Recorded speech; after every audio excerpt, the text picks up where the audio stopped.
Hey, it's the German Shepherd here at the DMV Baptist Church. We're in Marmet, West Virginia. Just like to start out with saying thank you for your prayers yesterday. It was as expected. The weather was nasty, the roads were horrible, and things happened to slow me down. You know, when you're in that kind of weather, you spend about 8 hours at 30 mile an hour trying to get through the storm safely. You know, and you see these four-wheelers, these cars all the time zipping by you, and then an hour later you see them in the ditch with no bumper or anything. So thank you for your prayers. The devil did throw a little at me where my driver's side windshield wiper come off because it was full of ice, and had to pull over the side of the road to switch the passenger wiper to the driver's side so I could keep on keeping on. But it all worked out. Took 5 times as long as it normally would, but we got through it. Thank you for your prayers. We're back up here in West Virginia, where they know how to treat the roads, where there's so much salt that in a dry day it's salty air. You can see the salt in the air. There's so much salt on the roads. But down there in North Carolina, they haven't quite figured that out yet, or can't afford it. I don't know what, but we got through it, and thank the Lord I didn't get in any accidents.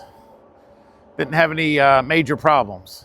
But there's a lot that God will speak to you through your daily walk. You know, if you start your day out seeking after God for wisdom and direction, He'll speak to you throughout the day. And, one of the things He taught me yesterday was, truck driving a vehicle is a big responsibility, and we need to take that responsibility safely. That space around me, I need to take the responsibility because, you have people that don't take it responsible. And the best definition of a safe driver is compensating for the mistakes of the people around you. And it's a great analogy to the Christian life.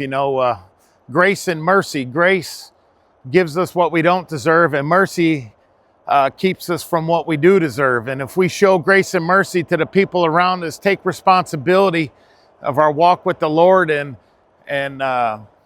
being a good representation of His name, we will do that. We will show grace and mercy to people who just ain't paying attention, who say silly things without thinking. And so, that's what it means when it says in Philippians chapter 3. I want to read that to you. Philippians 3 verse 10. My goal, this is the Apostle Paul writing to the Philippians. My goal is to know Him and the power of His resurrection and the fellowship of His suffering, being conformed to His death, assuming that I will somehow reach the resurrection among the dead. Our purpose in life, I just want to touch on the word here, know.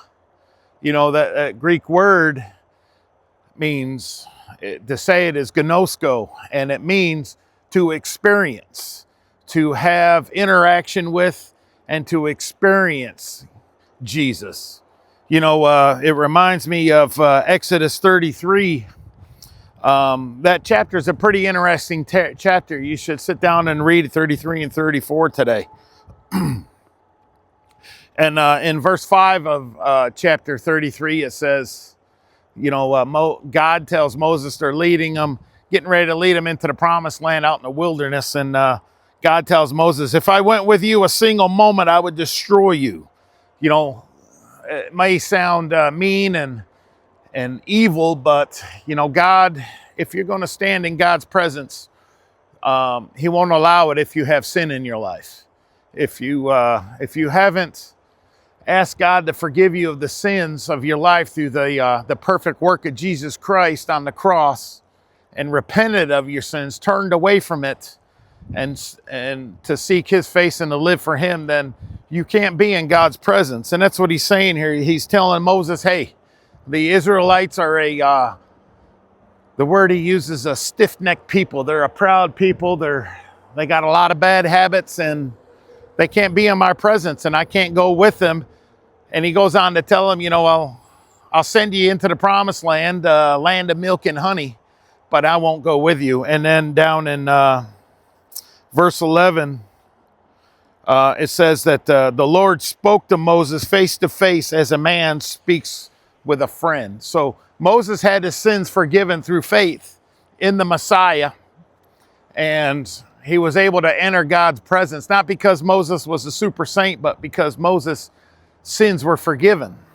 And when we speak to God through prayer, we can speak to him as a friend and still have reverence. And he says in 13, Moses says to God, "Now if I have found favor in your sight, please teach me your ways, and I will know you and find favor in your sight."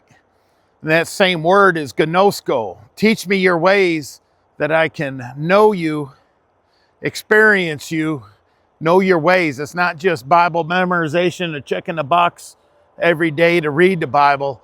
It's knowing his ways, not just knowing his commands, knowing who God is and having that relationship with him.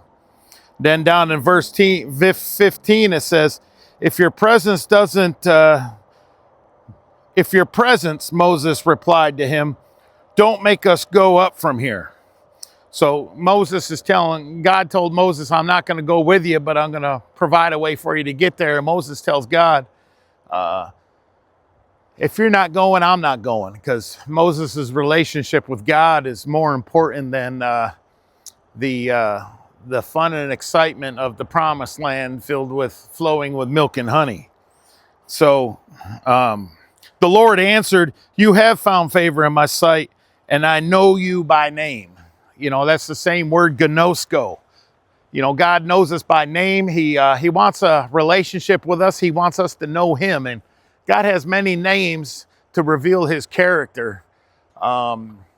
So he wants us to know him because he knows us by name. He's not an impersonal God. He didn't just wind up this world back in Genesis 1 and create everything and just let it unwind like a clock. No, he's very involved in our lives, and he's always bringing situations in our lives to challenge us, to strengthen our faith, to draw us to him and to know him, to experience him. Jesus said, if you keep my commandments, then you love me. If you love me, you will keep my commandments. So Jesus isn't saying to keep his commandments so you can love him. No, I think he's saying that loving God and loving Jesus is obeying his commandments. And when you do that, you'll grow a deeper love for him because you'll see his power. Because he's going to ask you to do some things that you ain't going to want to do, that are going to be seemingly impossible. They're going to be disguised as impossible situations. So when you turn to God and do what he's called you to do in faith, he will show himself to be strong to where you can know it was only him. So like and share this video if you've made it all the way to the end. You might have some friends on your Facebook feed that will see this and might not normally think of God throughout the day, but watching this, maybe we'll plant a seed together and start a great revival of just people having normal application that will affect our everyday life. So God bless and have a godly day.